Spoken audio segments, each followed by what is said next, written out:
The first cry. Step back into the world of 1200 BCE. A time before books, before ink, before carved letters on clay or stone could preserve a name. Here, life was remembered only in songs, fireside stories, and the hands of those who lived it. In a small valley between rivers, a woman goes into labor.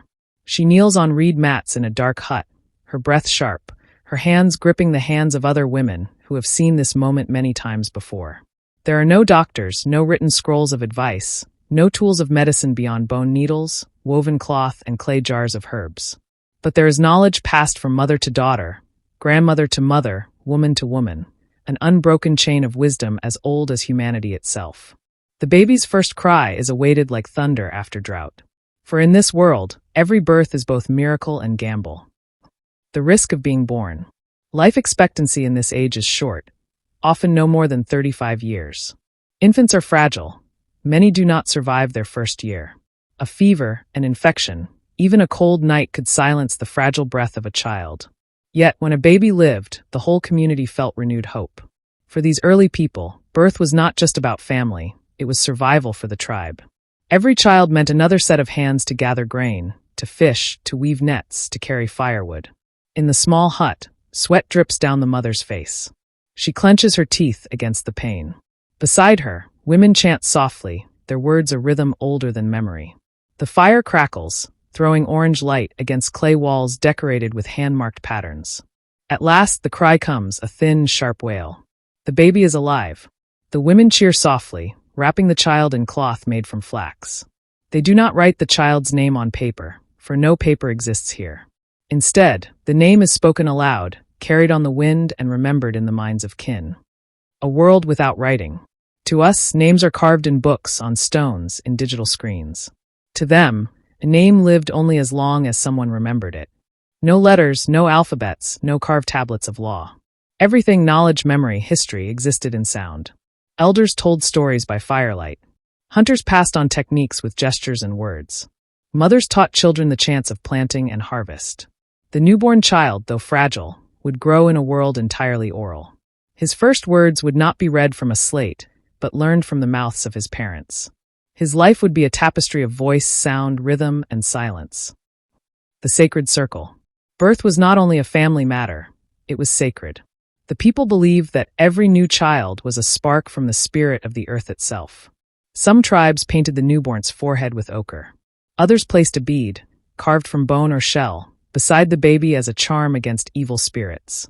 Here, the child's grandmother lifts a small clay pot of burning herbs, letting the smoke drift over the infant.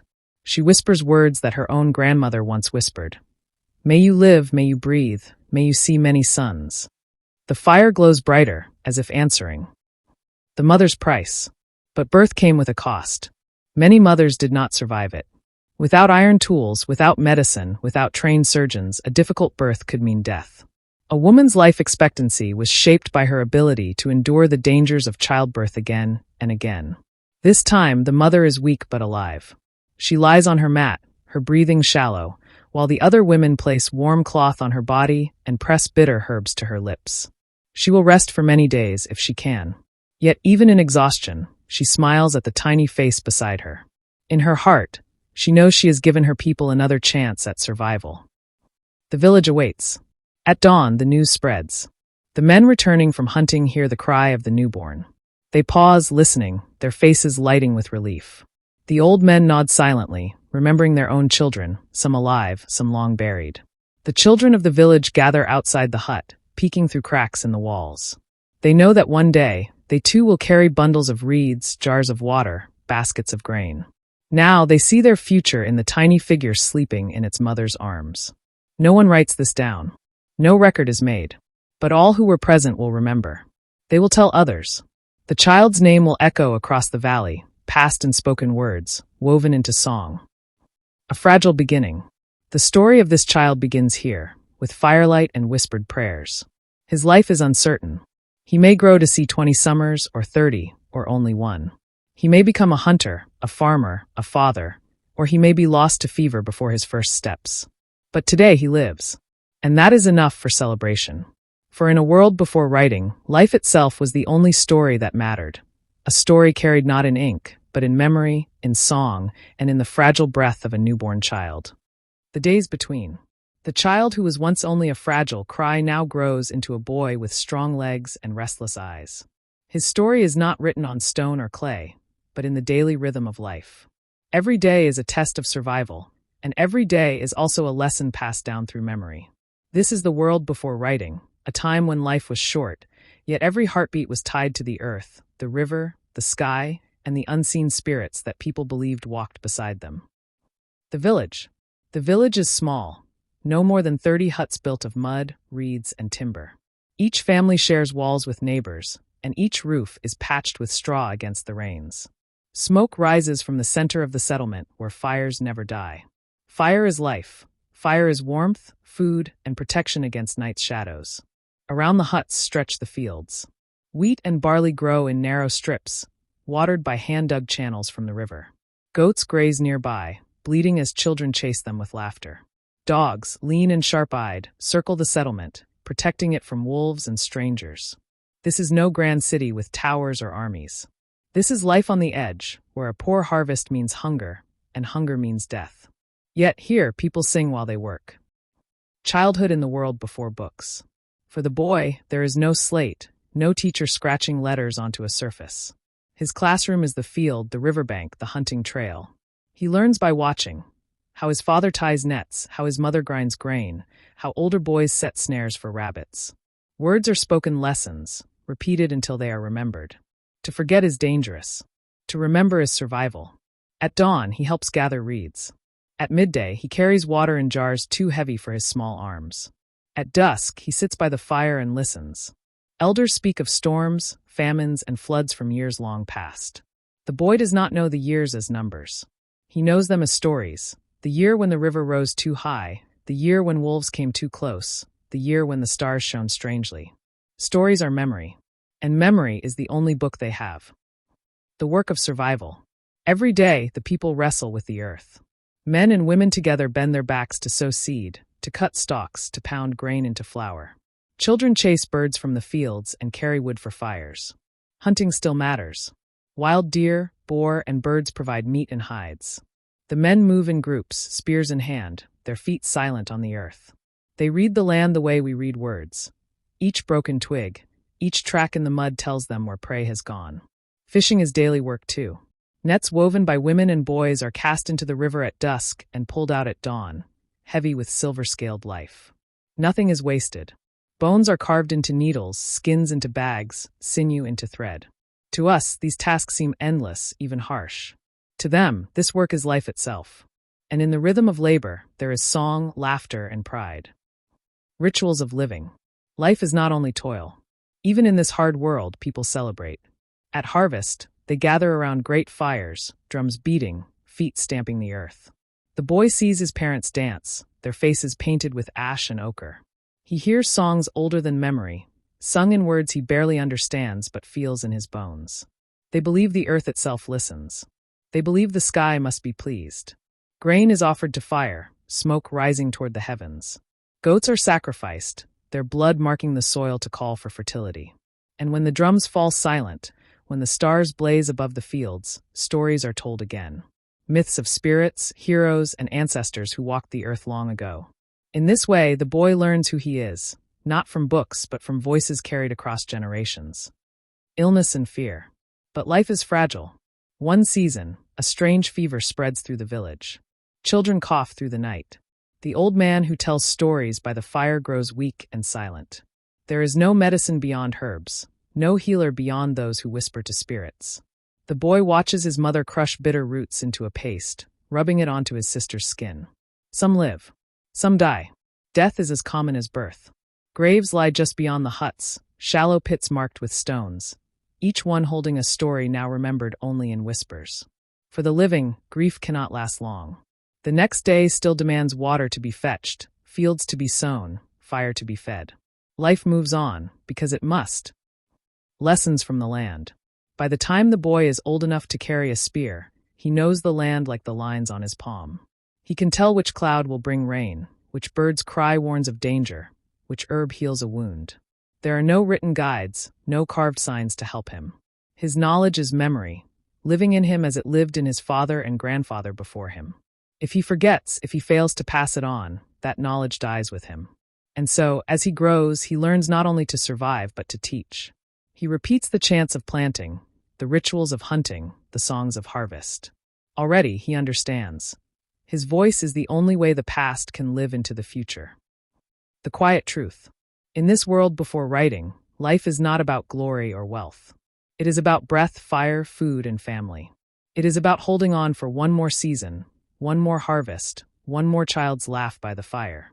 The boy does not know that thousands of years later, people will write books, build cities, send their words across the world in a blink. He only knows the soil beneath his nails, the smoke in his lungs, the warmth of the fire at night.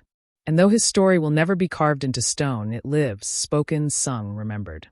The last breath. The boy who once cried beneath a reed roof is now a man. His hands are scarred from the plow, his shoulders hardened from carrying wood, his eyes sharp from watching the hunt.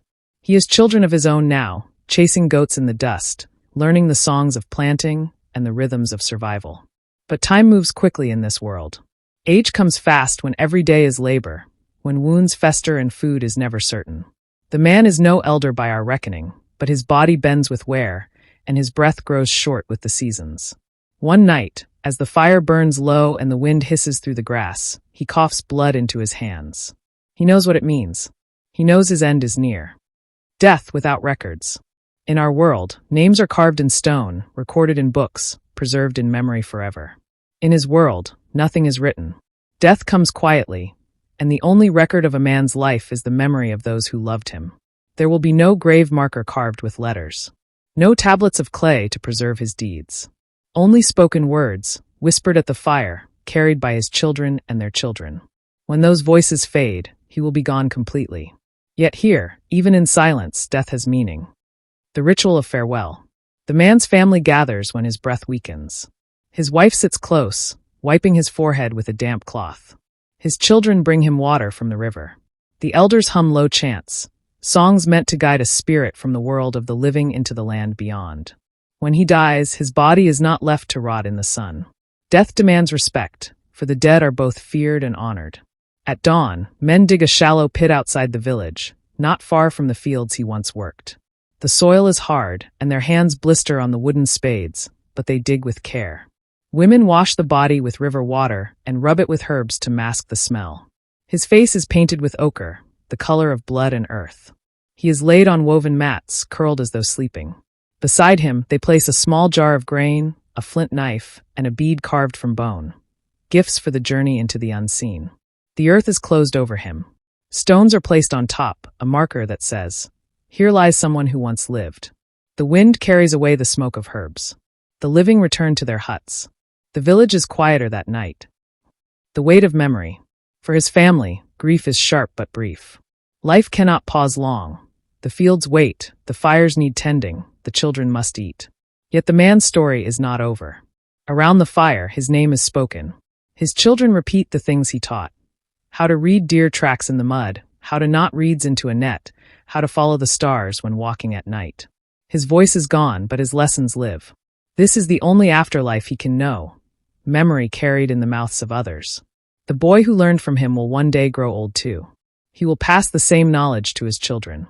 In this way, the man does not vanish, not completely. He lives in the rhythm of labor, in the chants of planting, in the stories whispered by the firelight. The fear of the forgotten. But time is cruel. Memories fade. Within a few generations, his name will vanish from speech. His children's children may not know the sound of it. His bones will lie under stone and soil, nameless, unseen. This is the great truth of a world without writing. To be forgotten is to die twice. Once in body, once in memory. And so the people cling to their stories. They repeat them over and over, hoping that memory will last a little longer, that the names of the dead will not vanish into silence. Belief in the beyond. Though no books exist, though no priests write laws on stone, the people still believe. They believe the dead walk in another land, a mirror of their own world, where fires burn and fields stretch under the stars. To reach it, the spirit needs guidance, gifts, and remembrance. At night, the man's wife dreams. She sees him standing in the fields beyond, his body strong again, his face unscarred. She wakes with tears, believing he is safe. The children, too, imagine him watching from the fire's edge, his spirit glowing like a spark in the darkness. They speak to him softly before they sleep. Guide us, protect us, help us survive. And in their hearts, they believe he hears. The eternal cycle. Birth, life, death. This is the cycle that defines existence in the world before writing. The man who once was a child crying on reed mats has walked his path, from fragile breath to weary silence. His body feeds the soil. His memory feeds the living. New children are born. They grow, they learn, they work, they die. And the cycle repeats. The fire burns. The river flows. The earth remembers, even when voices forget. The unwritten legacy. 3,000 years later, his name is gone. His bones are dust.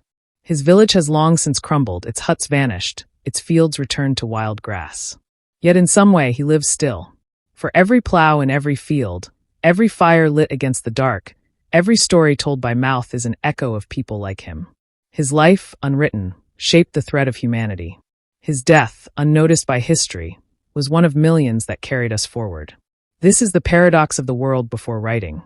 Though no words remain, the people themselves are the foundation. If you enjoyed this story, don't forget to like, subscribe, and hit the bell